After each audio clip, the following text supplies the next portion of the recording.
Yeah, it's Dr. Faith, your Faithfuldoc, and today we're going to be talking about skin serums and why you might want it. Why do you want moisturizers? Good question. Your skin tends to lose moisture, so you got to put it back on it. Let's get started.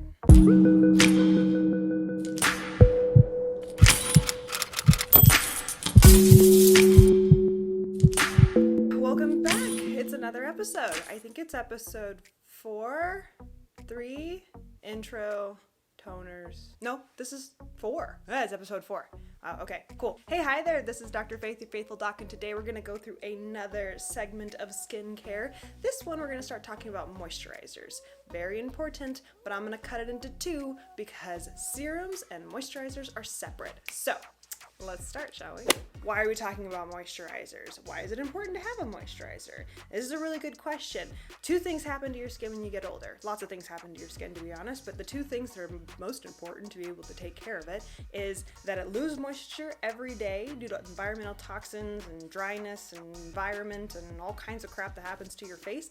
But also, as you get older, you just can't produce as much moisture to your face as you did before. So it's important to put that back on there. So today we're going to be covering the difference between moisturizers and serums because they both moisturize, but they do it very differently. So the big difference between a moisturizer and a serum is the type of ingredients that are in the products.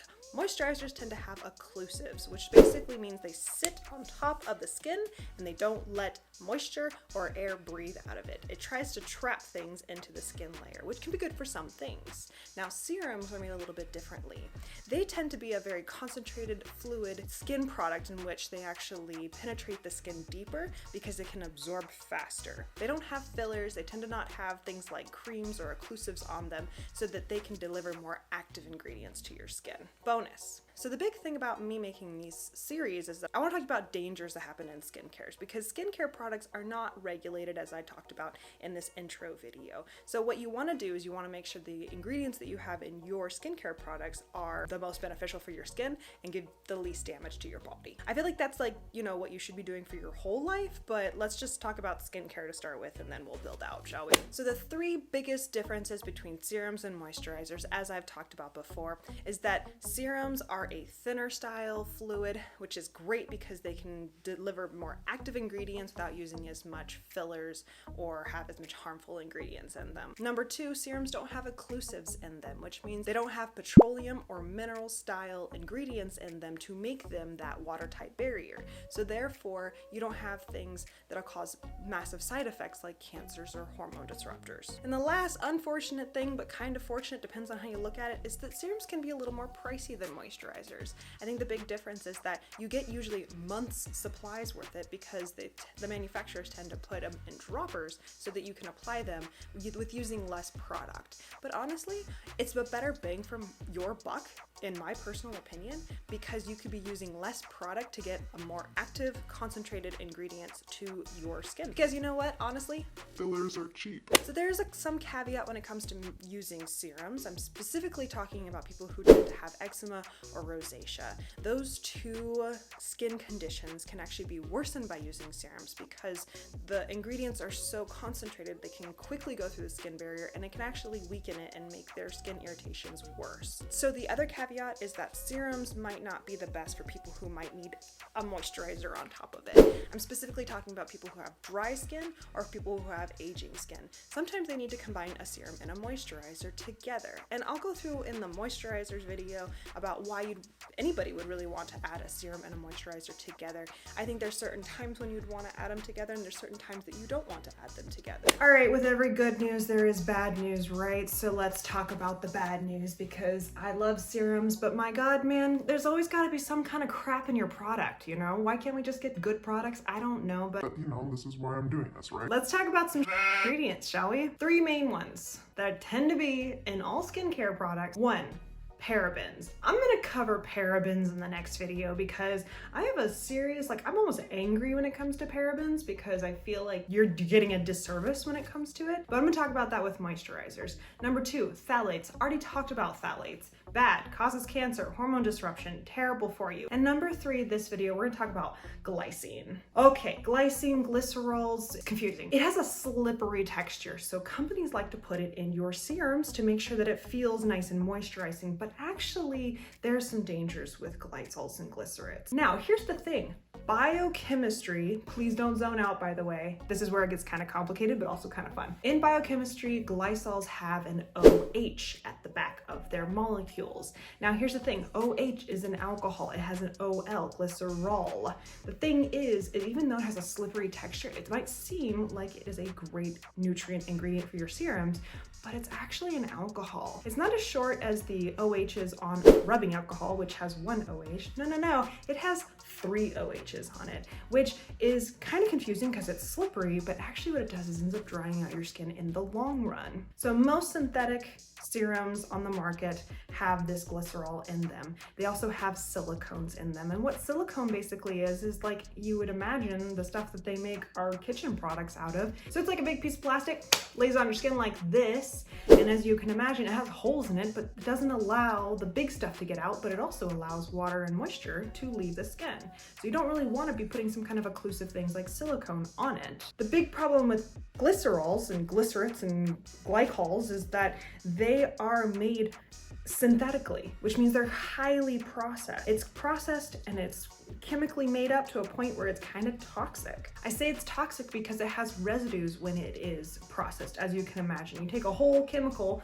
you process it a bunch, it's gonna have fractionated radicals all over the place, and that's just kind of how processing happens. Those processing chemicals are very damaging to skins, cells, and as you can imagine, skin is just, like I said before, it's not a watertight barrier and it's an organ. Therefore, it has functions, cells. The cells have to function. Just like animals have to function, humans have to function, people have to function, things have to go through them. And when you have all of this damaging things, they can't process very well. So proteins get disrupted, cell membranes get disrupted, all this stuff kind of happens all because of synthetic ingredients. This disruption in cell processing can cause problems like they can't move their water around as well. You can get puffiness, what they call edema, and then you can get some other damaging effects from this molecule. So the big danger with glycerin is that it robs your skin of lipids because it has a drying effect. It causes all of this damage, and when you rob your skin of lipids, when you take those away, it causes the collagen to break down, and it also causes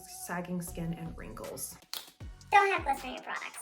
So let's go talk about some benefits of why you would want some ingredients in your serums. So there's 3 specific things that I think that should be in every single serum. Number 1, you want to be having healthy fats or oils. That's going to be putting moisture back into the skin.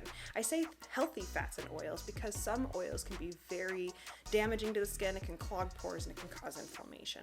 So those 3 oils that I recommend would be coconut oil, olive oil, or jojoba oil. Now every type of skin is going to have a different reaction to those 3, so if one doesn't work for you, try a different kind. The next ingredient that I think you should have in your serum is an antioxidant of some kind. There's lots of different types of antioxidants out there. What antioxidants are going to do is they're going to protect the skin layers, as well as they're going to reflect skin damaging UVs. So they'll be able to not only take the free radical oxidation of the sun damage onto your skin, but it's also going to have protective abilities to be able to lighten and brighten the skin, and then your skin is an organ and it actually feeds it. So they're usually nutrient dense too. So there are 4 antioxidants that I see in a lot of different skincare products that are very beneficial. Number 1, vitamin C. I've talked about this in multiple different videos.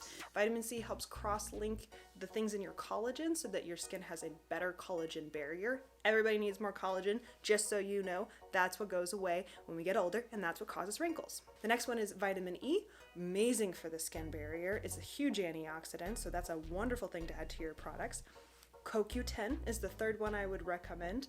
It's an antioxidant, it's in cellular processes, it's complicated, but it's a great ingredient. And the last one I'd like to talk to you about, the 4th ingredient, the one that actually I didn't know too much about until I started doing all this research, is carotenoids. Now carotenoids is the orange color that you get from oranges, carrots, sweet potatoes, apricots, literally anything that orange has carotenoids in it. And what carotenoids do is they are not only antioxidant, but they help with protecting the skin barrier. They're good for vision, they're good for so many amazing things. The specific thing that I actually recommend was that they really help with hyperpigmentation. So what it does is it helps the melanocytes in your skin, which are the things that pick up color, to not be as active in certain areas, and so that you don't have these darker spots. So it helps with hyperpigmentation. You might see this ingredient as Astaxathin. I'll put it right here for you. And the third ingredient that you might want in your products, and I definitely like in mine, is essential oils. Essential oils tend to have a twofold style actions. Number one, they smell amazing. We all know this, and we can get rid of the fragrance issue when I talked about in this video. Fragrance is terrible, and you could watch that video to see why I think fragrance is terrible, but in a nutshell, 1,000 different chemicals that are under the trademark fragrance, and you don't know what those are, and some of them cause cancer. Avoid. The second action is that they tend to be antimicrobial, antifungal, and they have some amazing potent medical benefits to them. Those medical benefits tend to be anti-aging and also help with the skin protective barrier. Some essential oils that I find in my skincare products that I would recommend would be chamomile, lavender, frankincense, carrot seed. I also really like lemon. It smells amazing. So to reiterate on this video, what I think is the most beneficial thing about serums. Number one, they work. Who would have thought you'd actually want that in your skincare products to actually work? Crazy. Number two, they don't put fillers in your product. Therefore, there isn't any petroleum-based mineral oils or anything crazy. Definitely recommend not having the things I talked about earlier in the video, but for the most part, serums can be found to not have any of these fillers because they are very fluid-like. Number three, you tend to have fewer breakouts because you have less ingredients in the product that causes the fillers and sensitivities and fragrances and blah, blah, blah, blah, blah. So you tend to have less sensitivity and reactions to these products because they tend to have less ingredients in them. Number four, less oily complexion. The reason is because you don't have occlusives that are bottling up the oil or not letting things breathe out of them. Serums tend to absorb very quickly into the skin layer, so therefore they don't have the issues with the occlusives or fillers or any of that kind of stuff because they absorb really readily into the skin. Number five, even though they can be expensive, they can actually be pretty beneficial in the long run in terms of saving money in your pocket. And the reason is because you can use less product and they deliver more active ingredients rather than being pumped full of fillers and all these preservatives and the things you don't really know what it is that you're putting on your skin. So that's all I got for you guys this week. I hope you enjoyed this video. If you like this content, go ahead and give it a big thumbs up. Don't forget to subscribe if you haven't already. Next week, I'm going to go through moisturizers and I'm going to talk about why you might want a moisturizer with your serum or outside of a serum, some dangers that there is going to be in some of those moisturizer products, and things to look for that you want in your moisturizer.